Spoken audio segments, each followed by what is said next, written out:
ሰላም ጤና ይስጥልኝ። ይህ የአንድ ዩቲዩብ ነው።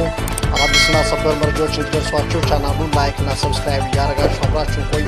ሰበር ዜና ሰምቷል።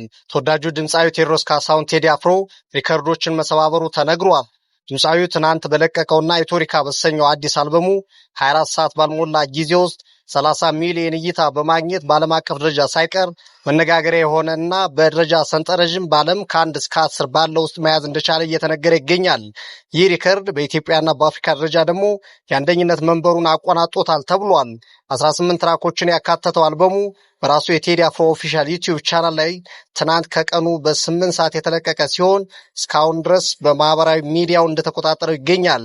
በሌላ ዜና አወዛጋቢው የዩናይትድ ስቴትሱ ፕሬዝዳንት ዶናልድ ጄ ትራምፕ ኢራን ዩራኒየሟን በጠቅላላ ለአሜሪካ ልትሰጥ ተስማምታለች ሲሉ ተናግረዋል።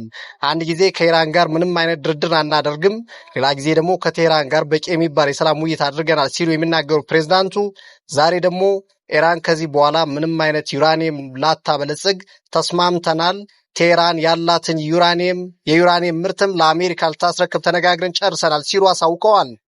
ይህ በእንዲህ እንዳለ ዩናይትድ ኪንግደም እና ፈረንሳይ በሆርሙዝ ሰርጥ የመርከቦች እንቅስቃሴ ዙሪያ ዛሬ ከአጋር አገራት ጋር ሊመክሩ መሆኑ ተሰምቷል።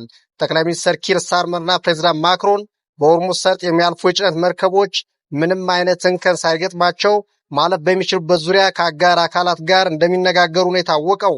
በሌላ ዜና እስራኤልና ሊባኖስ የ10 ቀን ተኩስ አቁም ስምምነት ላይ ደርሰዋል።